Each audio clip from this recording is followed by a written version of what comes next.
little bit of a fire. All right, guys, we're back on the car here. We just got finishing up some wiring, kind of in the process. Tyler's been I've been tinkering with it a little bit.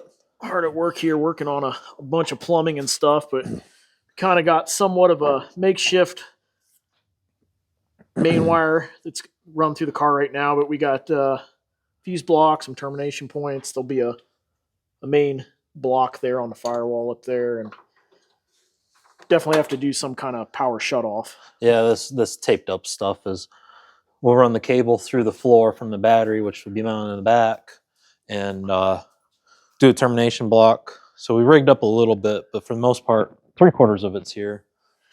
Tyler made this sweet little fuse block holder, and turned out really sweet. I could not find a single relay block with a fuse. So it's 3D printed, it's 2 pieces. The pigtail fits down inside it, relay plugs down in. Looks like it works pretty good. We're missing wire from the switch back, so we're gonna rig up fuel pump spins. This is just what, a Holly Blue pump? Yes. Yeah. Used one Mom and Dad had. Have not checked for any fuel leaks, but the fuel lines should be hooked up. Well, at least we thought the power was all hooked up, but then we had to do some troubleshooting on why the pump won't work. Switch box inside here. Another 3D printed piece. Got the switches all mounted. Yeah, we'll get a good picture of This that. will That bolt thing's down. pretty sweet. Kind of slides in. It's all streamlined to the side.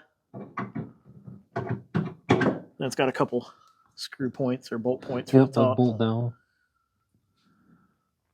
Got fuel line in and out. I think I already said that in one video. And it started, the brake lines will be run that side. Battery cable will run up this side. Got a little bit more wiring up front to do.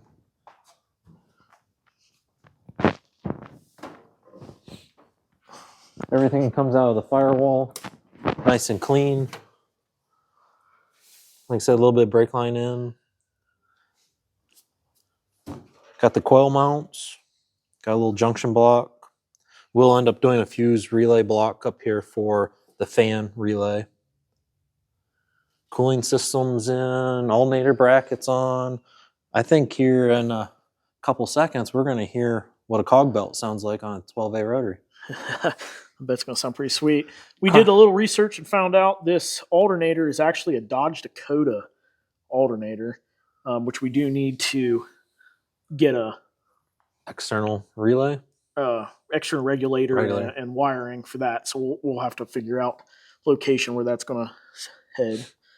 But carburetor needs rebuilt, but it worked a few months ago, so I know the top gasket's ripped, but it should seal up enough to hold fuel. We might not be able to run real long fuel pump to it, but we'll get at least some fuel to it and get it to fire. Check, make sure there's oil in it. Oh yeah. Yeah, we're real close to getting this thing going.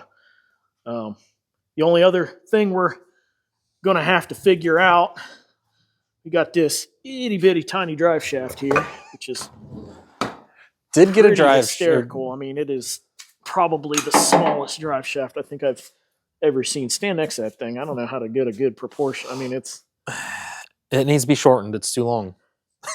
Yeah, and it has a real odd size U-joint size. It's even smaller than a 1310. So we're gonna have to go from a 1310 to whatever this is if we can find. We're going to give the guys at O'Reilly a good try. Yeah, a combination joint or something. I don't know what it would cross over to, so we're going to have to figure that out. Or if we can't find a combination U-joint that fits, we might have to find a drive shaft and then make an adapter to fit to this, because we are going to use this back half section to begin with until maybe find a different rear axle and change the rear axle. Swap it over. Whatever combination will work. We're starting to find some oddball stuff with the size of the car versus what's a conventional size. We'll see if the wiring's good and then listen to make some noise. Or if we can find fuel leak. Well, hopefully no fuel leak. It is a cheap Amazon fuel cell. It actually is not bad quality for being a $130. cheapy cell. We did pull the foam out of this, which was a freaking nightmare by itself. But the tank does have a little sending unit on it. Were they -10 or -8? -10 everywhere. Yeah. Ends in, ends out, but it's dual in, it's dual out. We got some -6 adapters on it, but it That gas kinda doesn't smell good. sneaks down. Exhaust? Yeah, we got the exhaust tip here. We got pump mounted. Well, it's not really exhaust tip. It's just more. Well, That's where the muffler is. ends up. Yeah, I don't see anything dripping though. At least not on this side. Should be enough.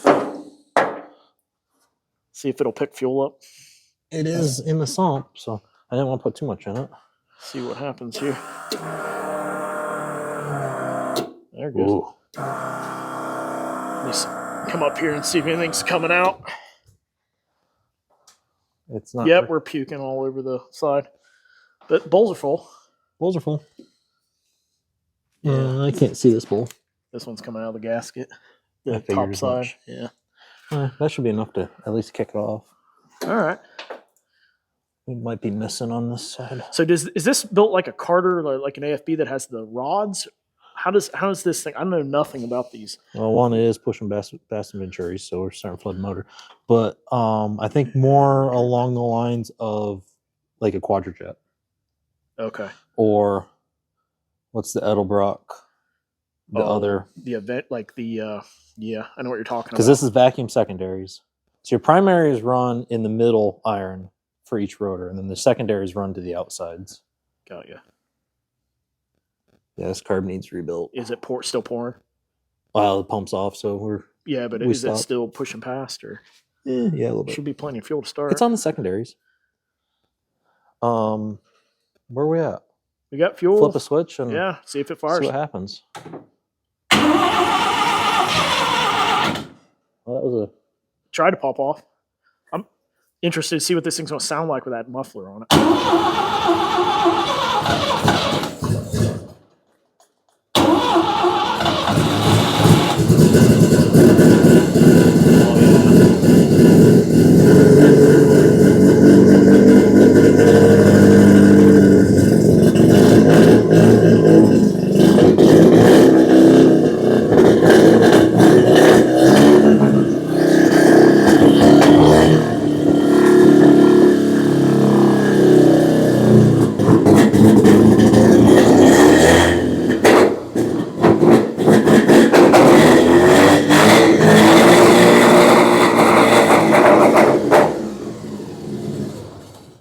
Dude, I can't. You can even hear a cog belt. I was going to say, I can't even hear the cog belt. It's so Well, you loud. can hear it a little bit. Just a little bit.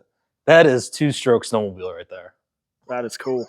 The muffler don't sound bad. No, it actually quiets it down a lot.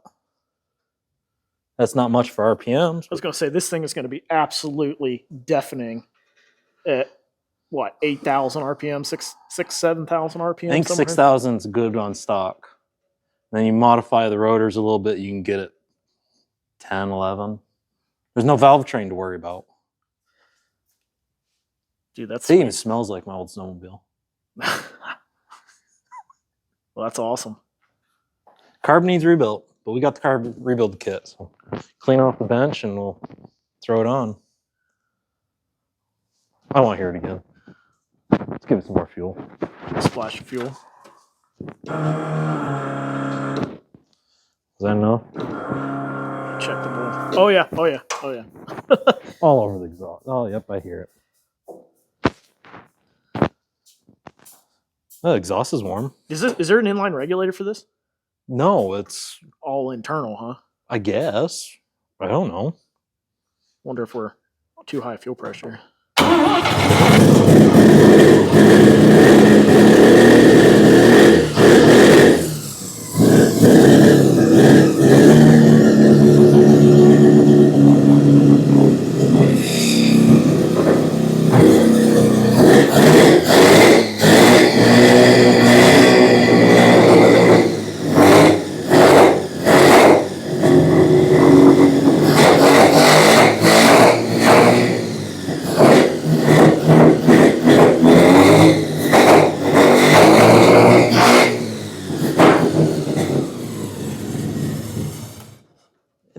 almost runs like my old snowmobile. This thing's gonna be wild. Okay, now we gotta figure out how to make cog belt louder. Do we drill holes in the pulley? I don't remember how to do it. I don't remember if drill holes in the pulley and make them louder. I mean, I would assume that would resonate the sound. We can try it.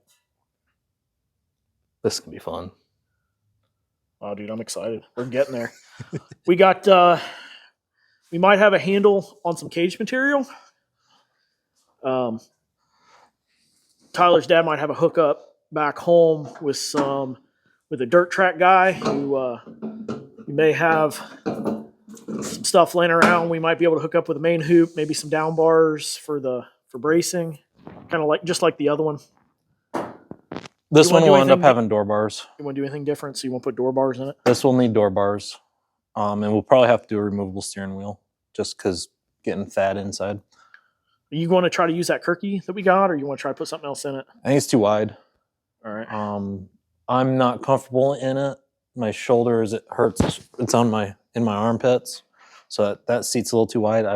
I'm fine with aluminum Kirky style seat, so we might have to order some. That might just go in passenger side for a rider. We'll have to get a tape out and kind of measure up, see what their sizing is for what'll fit. We're missing a fan. Cooling system's all there. Just needs hose clamps put on it to seal it up. You want to just do a single 10-inch or something like that work, you think? We'll have to measure. Yeah, it should.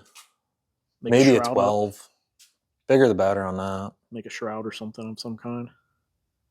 It has little tabs, bosses for mounts.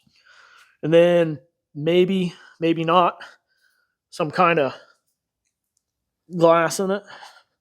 Do have a windshield frame, but the glass was broke. Is it convex glass?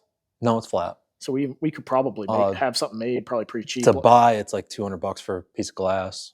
But it's not easy to get. We even could go to is it Gabriel Brothers? There's a place in town that I know that'll cut glass, flat pieces. Gates Brothers? Or Gates Brothers. That's what it is. Something like that. Yeah, if we do a full cage, I want to try and hide it right behind the A-pillar. So we'll have to figure out how to mount the windshield frame on it anyhow.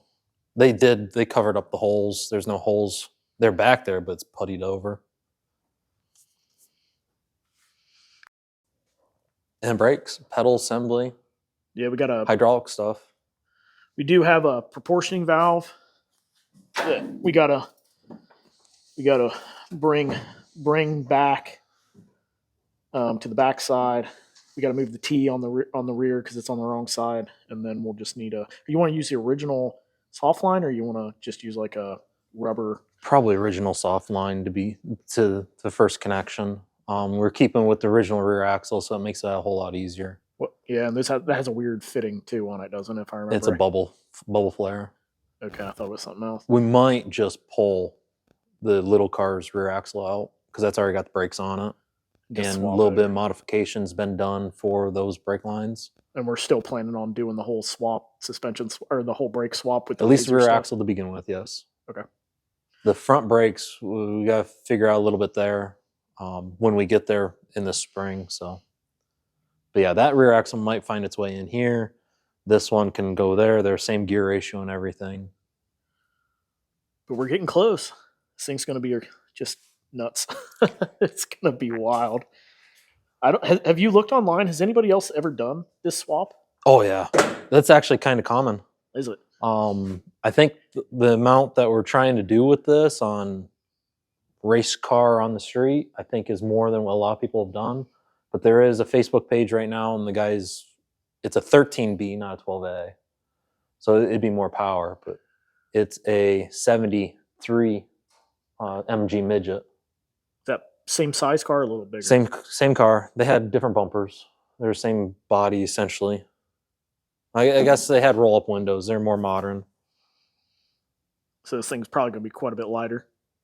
Yeah, I think this would be a couple 100 pounds lighter. Sweet. Heck yeah. All right, guys. Well, we're going to keep plugging away, try to get this thing kind of finalized, but we're getting there. I think the next video you want to do finish wiring, getting maybe some gauges in it, And then possibly brakes, start swapping rear end brakes, that kind Start of looking stuff. into that. I think next week I might start tearing into the international. At that position, that's oil leak. Try and fix the oil leak on that. So that might end up getting more attention here soon. And that's going to be valve cover breather, and possibly some rerouting, maybe some nitrous. Pull the turbos possibles. off. Yeah, there might be some nitrous nozzle possibilities. So we'll keep you guys updated on the start of that. All right. All right, guys. We'll like, share, subscribe, and we'll be back with you with another update.